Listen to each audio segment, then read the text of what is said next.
Tawajavai Amapula Tiranawaan. Welcome to Ita See the World. This July, an award-winning traditional Tahitian dance troupe, Hei Tahiti, visit the east coast of Taiwan, and they are invited to perform at 2023 Hualien Joint Harvest Festival. And today we are very honored to have Tiare Trompette, a very renowned and respected dancer, and also the leader of Hei Tahiti. So Yorana, Tiare. Yorana, ni hao. Yeah. So can you introduce yourself to the camera and say hi to our audience first? Yeah. Yorana, my name is Tiare Trompette, leader of the group Hei Tahiti. Ni hao. How? So welcome to Taiwan. Is it your first time to Taiwan? It's the first time. How's your feeling to come to this land? It's an honor to be there, and we are very impressed because it's very big, and we have plenty, how do you say that, in a building for the culture, then it's very important to be there. Mm-hmm. So, as I know that you are start your career or start learning traditional dance since very young age. Yeah, yeah. So can you share with us about like how do you start this journey and this career? At 4 years old, then I learned the Oritati first, and at the beginning I dance every day, every time. And I was the best dancer in 1990, and after best couple of the contest, and after I was a leader of a big group Tahiti, and I decided at 20 years old to create Hei Tahiti for the competition first, and now I would like to sharing the culture all around the world. So can you share with us about how's the style of the prospects of creating this dance group? The first, we would like to sharing the philosophy. Yes. Yeah, because I believe in my group, in all the dancer, because he has a personality, and now it's important to build a dancer with the Oritati, with the story, and with the tradition. Then it's important for me to have a community inside the group, and then we can make one person with all the dancers. So how do you select the member of the dance troupe? Is there any I never limitation? select because I think that all the person have a place inside the group. You can have a big guy or a small, tall. For me, it's necessary to believe in Hei Tahiti first, to accept the philosophy that. Yes, that's around how many members right now in the dance right now, I have 60%. Wow, every Friday we have the show, but for the Heiva, I can have maybe 200% for the big contest. That's a lot of people. Yeah, it's a lot of people, but it's a very excellent and a big experience for me. As I know that there are many different dance group in Tahiti, right? Yeah, we have contemporary, we have traditional, and we have a mixed. Then today we have 2 contests. The first contest is the Huratapelu, then we can create, and the second is Hei Vaiteti. Then we have some rules, and we have some we need to respect then the tradition. So I have a question that is Hei Vaiteti is the highest level of the traditional Tahitian dance competition? Yeah, it's the most event, and this competition is for all the group. Then we have 2 categories.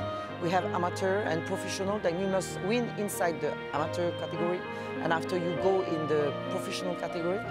But today we have a mix between the old and the new generation. So can you share with us about the preparation for the Hei in Tahiti? Because it's kind of like the biggest cultural events in Tahiti. The first, we need to work with the author because we have a team and we make some research. Research? Yeah, no, we must work with the author to first to found a team, okay? And after, the author write the text for the OTA for the dance, and we work, and after with the musician, with the chief of the orchestra, and after we must work with the designer, and we need to prospect with the old, or maybe with the specialist for the team. And when we have all this, we can make the choreography and the dance too. And inside the group, we have some leader. We have a leader for the dance, for the music, for the costume. Then it's a big society, enterprise. It's the same. But we don't pay all the members because we some old volunteers. Yeah. Volunteers? Yes. Ah, yeah. So that seems like they have different role. Yeah. Yes. For me, we have a big organization. That's why I say that it's like an enterprise, because we have a leader. Yes. Yeah. And after we have office when we can consulting, and we have all the members down.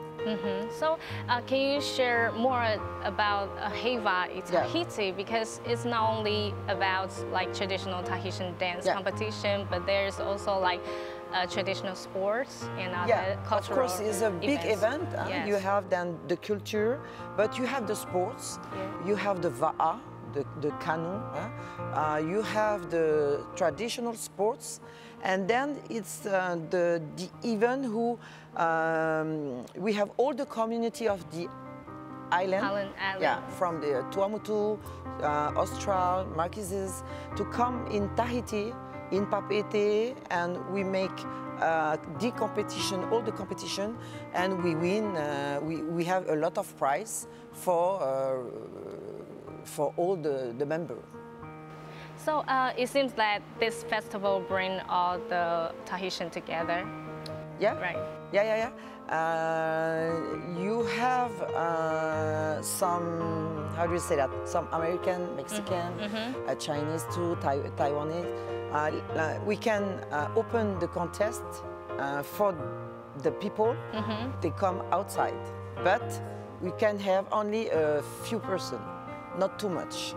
Maybe 10 persons. So this festival is actually for the local people? Locals, yeah, but we can open.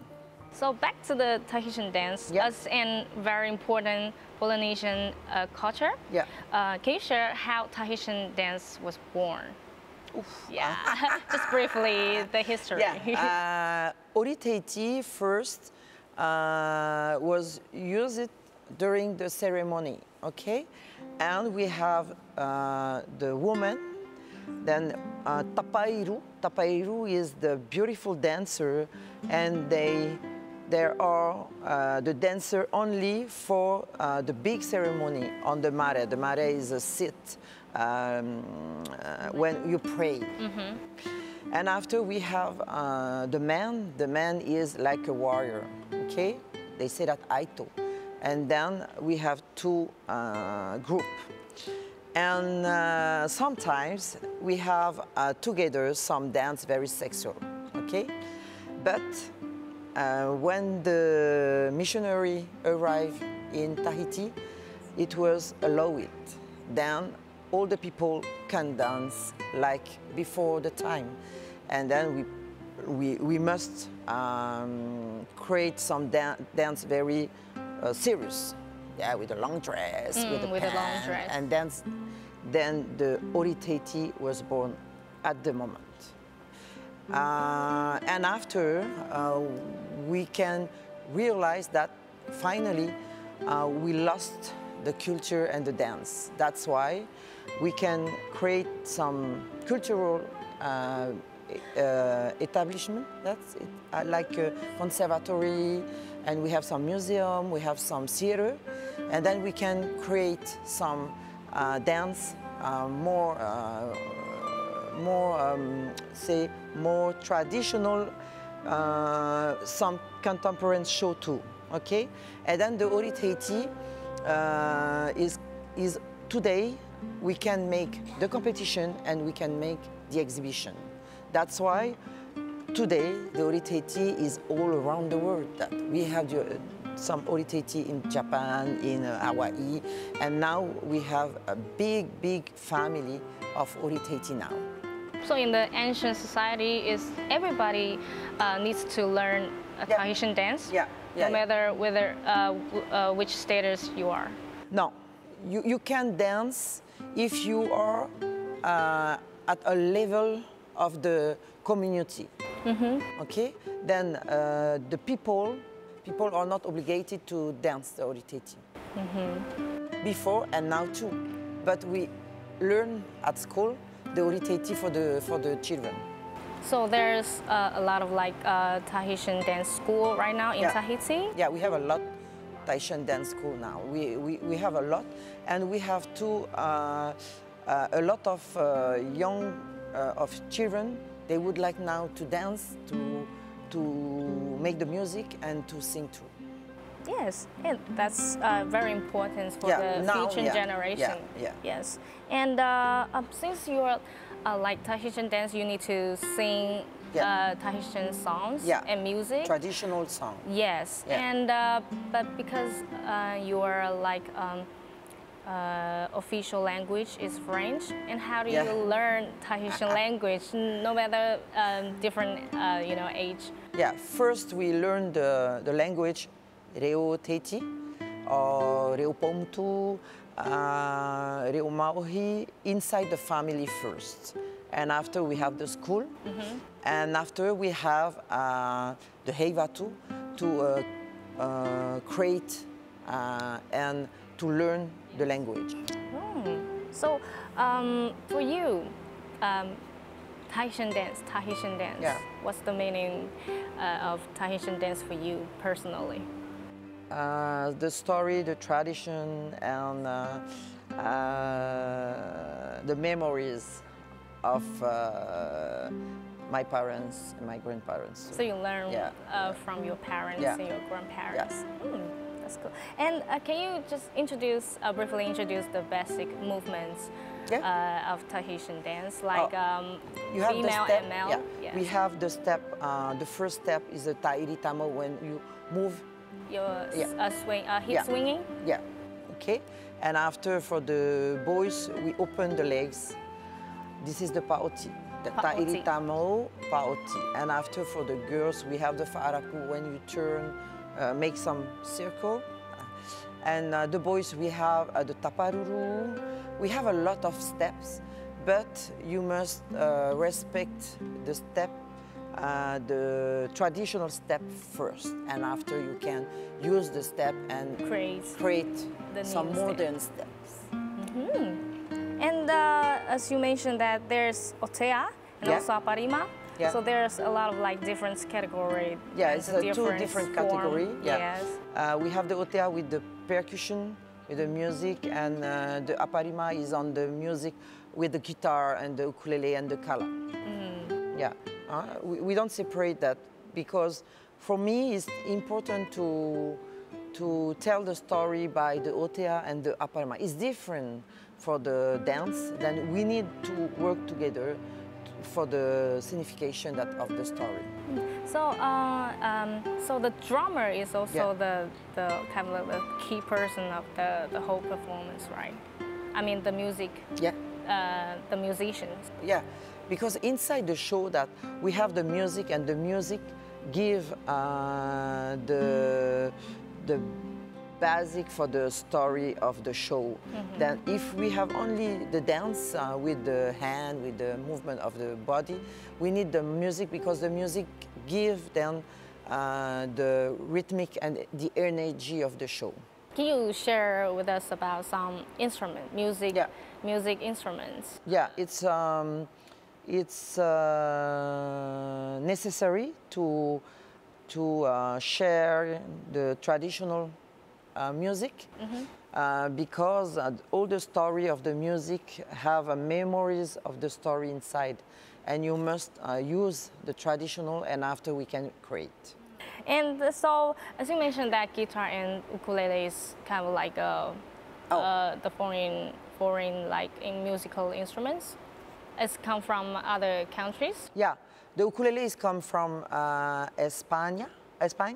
Spain. Yeah, then before we don't have a guitar, ukulele. We have only some instrument with the skin. Yeah, with the skin. Then and we have only the vivo is like a bamboo, and you can make some. Use the nose to play. You use the flute? noise for playing the music. Yeah. Oh, that's interesting. Yeah. It's same as Paiwan's. Yes. Yeah, Paiwan musical instrument. Yes, and you have too some instrument with the bamboo. Then finally we have some similitude. Yeah. And is this your first time to come to Taiwan? So you also have exchange with indigenous people, indigenous musicians in Hualien. So how do you feel? It was great because we can understand the story and understand the rhythmic of the music, and then we can make a comparison with an analysis with the Tahitian culture. That it's very great.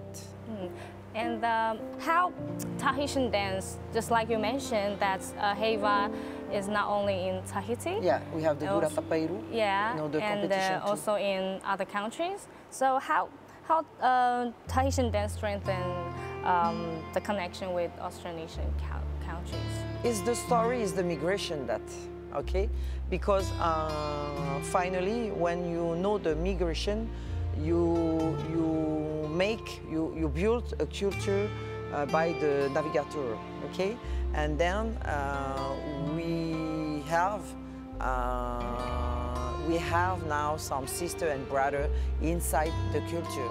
And we have the Uriteiti, we have the hula, we have the New Zealand with the Maori, and finally we create a community of the ocean, the Pacific Ocean.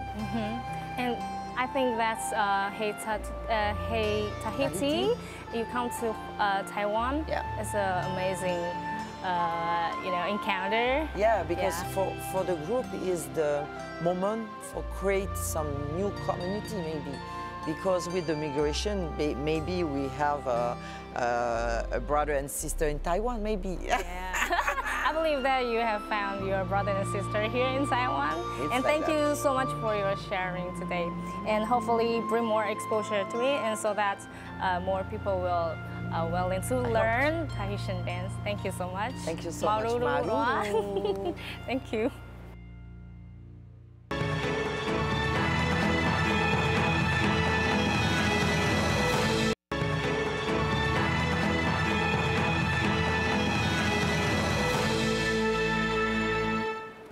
Welcome back to Ita See the World. In last section, we talk about traditional Tahitian dance culture.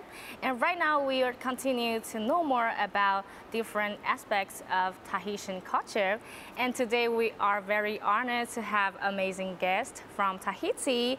She's Moeata Galenon, and she's the first female Maori navigator on the traditional canoe. And she's also the crew member of Faafaite. And she sailed from Tahiti to Aotearoa in 2019 without using any instruments. So, Yorana, Moeata. Yorana. And first, can you introduce yourself and say hi to our audience first? Yes, hello, hi. My name is Moeata Galenon. I have been sailing on our traditional canoe, Faafaite, since 2010. When the canoe actually was built. It was really love at first sight, and I haven't stopped sailing since then. As a first female Maori navigator in Tahiti, can you share with us how you start this journey and who inspired you to, continue this ancient culture? I think as maybe many people in Tahiti, we are looking for our roots because history has been forgotten. With colonization, we have lost a lot of our history because it was an oral history. We have lost a lot of our cultural practices, our traditions. Yes. And so since I was young, I was looking for something that would get me closer to my roots and my ancestors. My source of inspiration is my grandfather, who's Tahitian born, and he was a fisherman. So the sea was very important to him, and he taught me about the sea. So from a very young age, I was very, very attracted by the sea. I cannot live away from the sea. This is not possible for me. And then I have seen the Hawaiian canoe when it came to Tahiti, because it came many times. And one year it came, I was 15 years old, and they came to my school. And because I was fluent in English, they asked me, I mean my professor, my teachers asked me to answer their questions. Mm-hmm. And so I, talked, and we had, that was my first interview. Mm-hmm. Your first interview. And I asked them, who are you and what are you doing here? So they said, oh, we came on a sailing canoe. And I was very intrigued. And I remember to myself thinking, wow, one day I'm gonna do this. Mm-hmm. And naturally, when this opportunity for Tahiti to have a canoe, this man, his name is Dieter Paulmann, he's German, and he wanted to give canoes to Polynesian people because he understood that those canoes were not existing anymore. And he had this project to have islanders sail on their ancient canoes to talk about the Pacific Ocean, which is the biggest and the strongest ocean on our planet, and yet it's the most threatened ocean with overfishing, with the rise of the ocean, the water, and with plastic consumption. So thanks to him, we ended up having a canoe in 2009, 2010. And when I heard about this canoe, I didn't think, I just went right away, and I was lucky. Those canoes were built in Aotearoa, and I was lucky to be part of the little group that went to see the canoe for the first time when they launched her on the water. Mm-hmm. Yeah, and it was, like I said to you earlier, it was love at first sight, and I really felt like I could commit to that. I could really, and it answered my quest for my identity. It really filled this gap that I have, like no other way, like no other things that I could have done before. The canoe really got me closer to my roots and to my ancestors, I believe. So can you share more about the history of the voyaging culture in Tahiti? Because like you mentioned, this culture is not existing anymore in the history. Yeah, it disappeared. Voyaging for our ancestors were important because also for political reasons and social reasons. You would make alliances, and so you would need to go back and forth and visit, or also to just keep the ties, the families, and there were different reasons for sailing. So after the first discovery of islands, it would be like a road, and they would come to Aotearoa, to Hawaii, to Rapa Nui, to many different islands, Samoa, Tonga, Cook Islands, and it would be like just their highway, because there's no separation between land and the sea. It's not like there's a line. For them, it's just a continuation. So this how it was, and it seems like little by little, well, when the first Europeans came to Tahiti and all those islands, And with colonization, it stopped. It stopped. Those voyages stopped. Yeah, around when in the history? At least 400 years ago, 300 years ago. 300 years ago? I hope I'm not saying something that's not correct. But yeah, and it was gone. And the worst about it is that the knowledge was gone. It's not just the canoes that disappeared. It's the knowledge that was gone. Nobody, well, there are some people in the islands that still know how to go from an island to another, but in short distances. Like in the Tuamotu, there are still today, there are people who know how to go from one place to another, even if they don't see the island at the horizon, but it's shorter distances, you know, it's not long, deep sea voyaging, yeah. And then, so it disappeared, and thanks to Hokulea, who came back in 1976, there was a cultural renewal, and little by little, more canoes were built in Hawaii, in Aotearoa, and in different islands in the Pacific, and we had Francis Cowan in Tahiti back in the 80s, I believe, who built a canoe and sailed to Aotearoa successfully without instruments with his canoe. So he was a navigator before us, but it was always very difficult to build a canoe and keep on maintaining the canoe and sailing. So in 2010, when we got this canoe, which is not in wood, it's in fiberglass, but it's based on a traditional design. It's based on it's an ancient design. But after all, fiberglass is a good option today, nowadays, because then we don't cut big trees, and wooden canoes are hard to maintain. The maintenance is harder and more difficult than fiberglass, which, you know, this canoe can live 300 years. So we're happy about it, so that we can know that this canoe can be present in our people, for generations. Yeah. In the history, that's traditional canoe is made by the wood. It's all made by the wood. Yeah, it's made with wood and with what we call senet, which is the coconut husk that you braid. And it's really unbreakable, and it doesn't get rotten. Yeah, and that was their lashing. They would lash the canoe, do lashings of, you know, the planks, and that's how the canoe was put together. Yeah. So I see that the material of the canoe is, you get it from the natural. Yes, even the glue, some planks would be glued with sap. Yeah. That's impressive. And if without using any instruments, I mean the traditional canoe, how do you how do you know the direction when you're sailing? Yeah, well, today this is how we do it.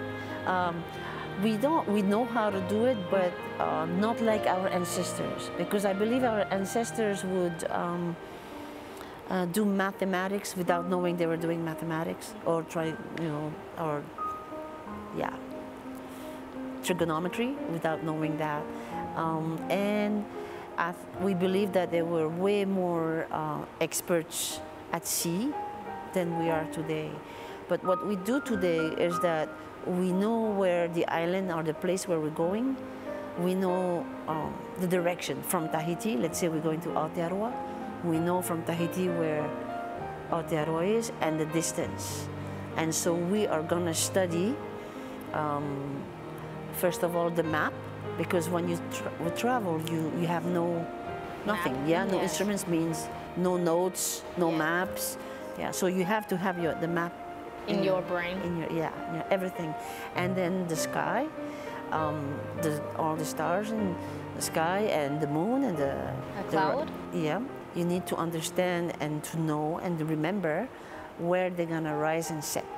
The sun and the moon rise and set every day at a different place, as opposed to the stars, which rise exactly at the same place every day, but not at the same time. So the sky changes over a period of time, and so the sky becomes actually like a calendar. It is the calendar. Yeah.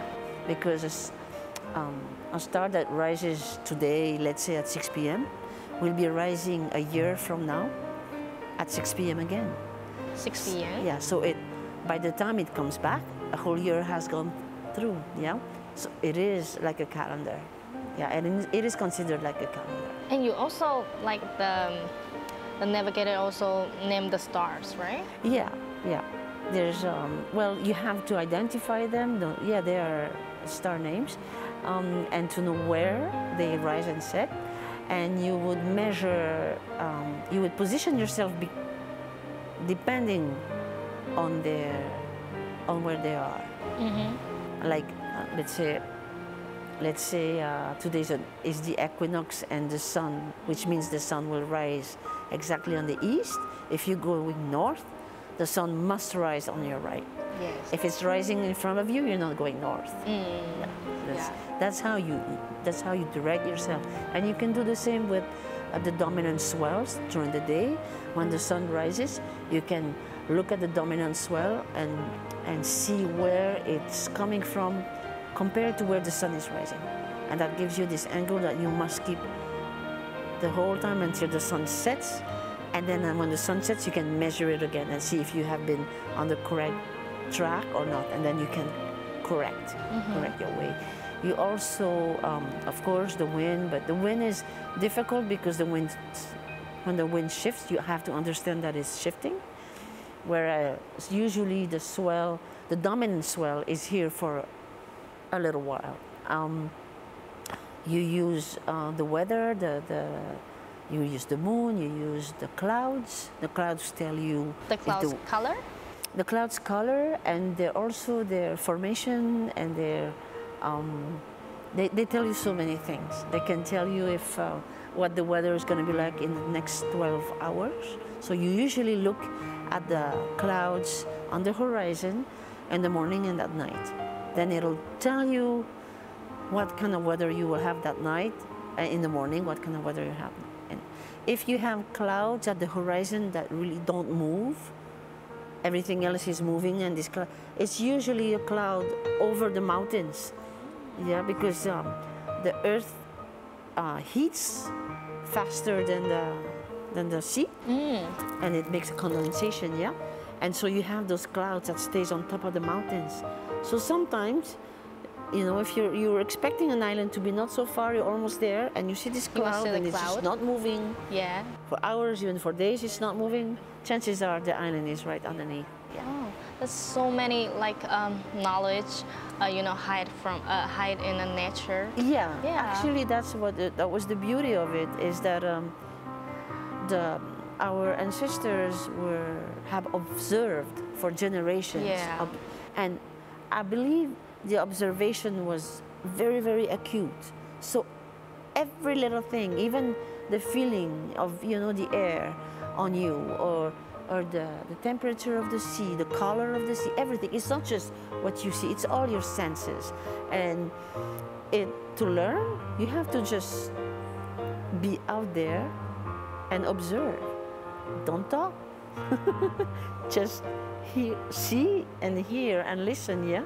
So, and it's something we don't really do anymore today. Today we talk more than we listen. But the beauty of it is that our ancestors were part of this ecosystem. They were really into it. They would be one element of the whole thing. And the whole thing was oneness, yeah?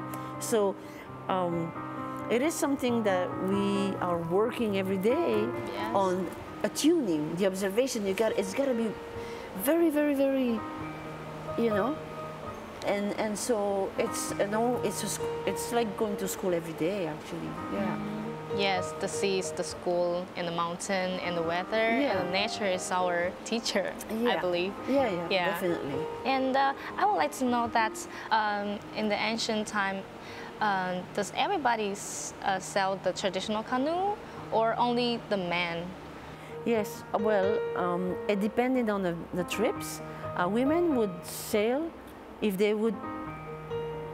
a group would leave the island forever and go settle down somewhere else. then they would need women Yes. and their animals. So they would sail, because they could put many, many people on the canoe. Sometimes, that's from what we heard, they could even have 100 people on the canoe. Yeah, so they would sail with their whole village, you know, the women and their animals and their plants, to settle down somewhere else. But we haven't heard of women who would be active, like navigators or captains. Yes. And can you share about the journey in 2019 when you and your husband sailed the traditional canoe from Tahiti to Aotearoa? Can you share the journey with us? We were very honored to be invited to this event that was called Ita 250, which was a commemoration of, it was celebrating the dual heritage from 250 years of the arrival of Captain Cook and 1,000 years of Maori navigation. And they invited us because on board of the Endeavour, Captain Cook's boat, vessel, there was a Tahitian navigator whose name was Tupaya. And in order to celebrate him and to commemorate him, that's how we ended up being invited. But the condition was that we would arrive sailing traditionally. And by then we would, Faafaite on our canoe, we were not sailing traditionally yet. So they offered to teach us. They said, okay, we're gonna teach two people from your, and the board decided that it was gonna be my husband and I who were gonna be the students. So we got really lucky. We didn't choose actually, so we were offered this beautiful gift. And we went to Aotearoa a couple times. Our teachers, Piripi Smith and Jack Thatcher, who are both Puo navigators, which means master navigators, would come also to Tahiti to teach us. And then we sailed, not knowing that this trip was a test for us. And if we succeeded in arriving to Tauranga in Aotearoa, we would become navigators. We had no clue, although they had told us, but we never realized it. So it was really funny because during the sail, our teacher Piripi was sailing with us, observing us, testing us, and sometimes he would say, you know, I want you guys to pass the test, and we were looking at each other going, what test is he talking about? Yeah, but it was a tough sail. It was very cold. It hailed on a canoe. Us Tahitian, you know, we're like here. Our place is very hot, and we're not used to the cold. We're not used to the cold at all. So it was quite difficult on us, on the whole crew, the cold. It was sailing in different waters, looking at, you know, sailing in cold water too, which was, it was quite difficult at times, yeah. But it's always you know, it's a spiritual journey when you sail like this, especially without instruments, and you're outside, night, day, day, night. You're outside. It feels like at some point you're not the same person anymore. You know, you're like a sponge who absorbs the energies of the ocean, of the stars, of the moon, and then it's like a connection of you with everything that surrounds you, and it becomes always a spiritual journey. Yeah, and I noticed that there is always spiritual lesson. So now when I sail, I have no expectations anymore. I just know that I'm gonna get a spiritual lesson, sometimes a tough one too, but I embrace it because I think it's part of the gifts of sailing. And I believe it's a very amazing, like, spiritual journey for you. And I wonder that, does every navigator needs the test before they become the navigator? Well, being a navigator is not just being a navigator. When you are called a navigator, but that's what our teacher told us when on this day they did a ceremony for us. He said, now you have a little bit more weight on your shoulders. Yes. And it's because in the traditional way, being a navigator is also having duties. The duty of transmission, the duty of showing the way to your people, your community. And so it's almost like you also have a little bit of a public life, you know? And yeah, so it's not just any navigator in the world. It's very different, yeah. And I believe that's why there is, at some point, a ceremony that's gonna say, okay, we're gonna make this person a navigator or not, yeah. So before you become a navigator, you need to have a ceremony, traditional Not ceremony? before. You need actually, the way it works, I think, is you just sail and do your, show your proofs. Yeah. And then they decide, okay, yes, you've sailed enough, long enough, you found islands, or we've seen you with your crew, or how you, yeah. So they, yeah, and they I guess they've seen how my husband and I work with the canoe and the crew. So in the Tahitian society, is there any like hierarchy that does the navigator, traditional navigator, has the highest status? Yeah, in the traditional sense, yes. In the Western world, the captain is the legal person on the canoe, yeah? So when we go out, let's say we sail outside of our country, we have to fill out immigration forms and stuff. On these papers, the boss is the captain, yeah. But in reality, the navigator is the boss. Yeah, is the leader. Yeah. Yes, totally different way of thinking. Yes, it's a very different way of thinking, and it's also very. It's not just being the boss. It's a family. It's, you know. Oh, it's a family. Yeah, you have to sail with together, because alone with this canoe, what are you gonna do? You need everybody that's gonna be in your crew. You need the cook, you know. Yes. Yeah. You need handy people. You need all kinds of different people. And so the people who are gonna do the voyage with you prepare themselves like you prepare yourselves, and all together we prepare ourselves as a group, so that the voyage, you know, can be a success. But also when we get on land, when we reach land, we're able to remain like a voice, yeah, the voice of the canoe, of our canoe. And I want to know that what's the voyaging culture or sailing the traditional canoe for you? What's the importance for you? Well, I believe we are ocean people. We are people of the sea. Yes. Our country, our territories did not stop at land. The distance between two islands is the sea between two islands is the road. It's not a separation. It's connected. Islands are connected, and we call all this area Te Moana Nui a Hiva, which means the big ocean, the big sea of Hiva, who is the guardian of the sea. And Te Moana Nui a Hiva goes far, you know.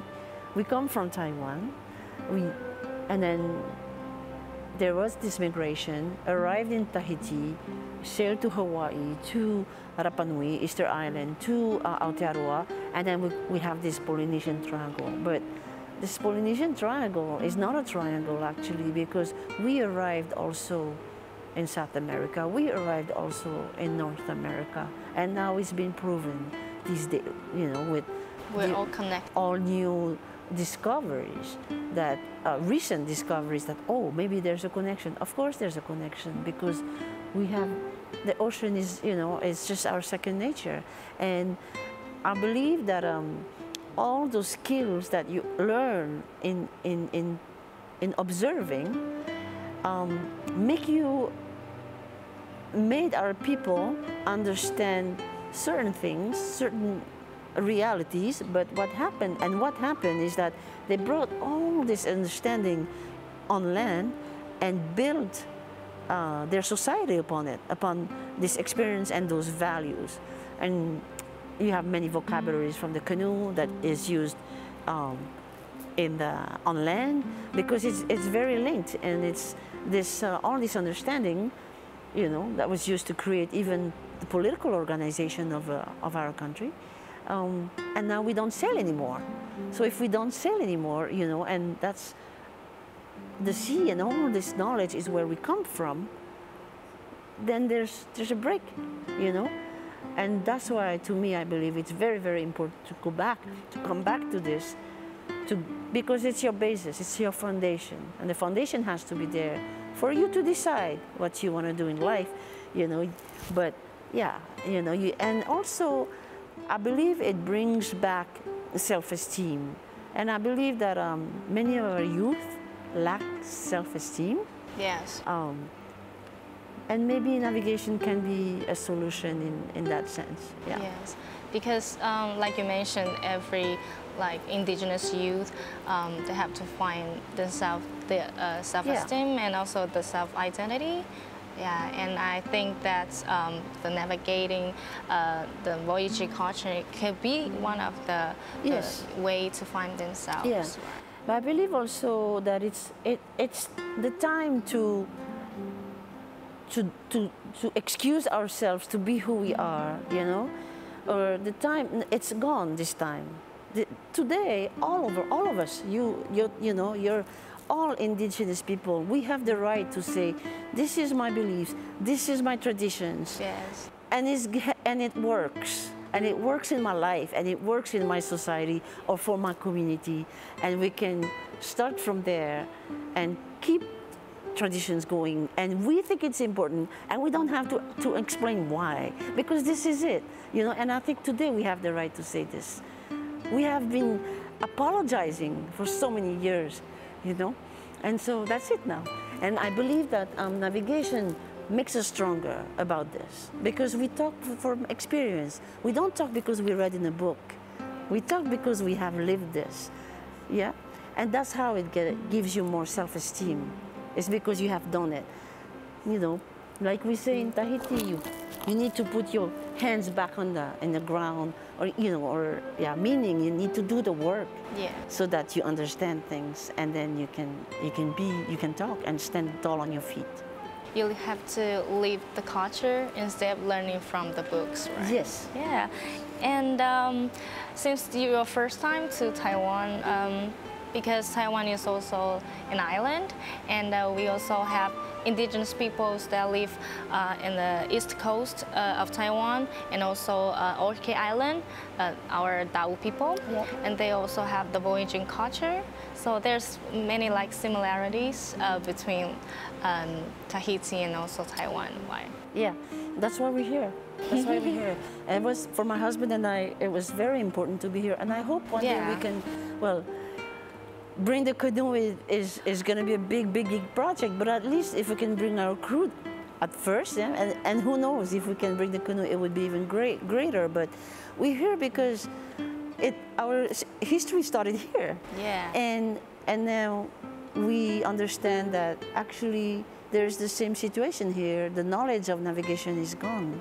Yeah, it's not practiced anymore. And so we're very interested in knowing people, in meeting people, and talk about this. And we expect that there will be more collaboration with you. Yes, definitely. And also the association, with the association. And thank you so much for sharing with us today. We learned a lot from your experience, and hope one day we can visit Tahiti and interview the more voyaging culture with you. Thank you so much. You're very welcome. It's my pleasure. Maurururua. Yes, you're welcome. Thank you. Hey,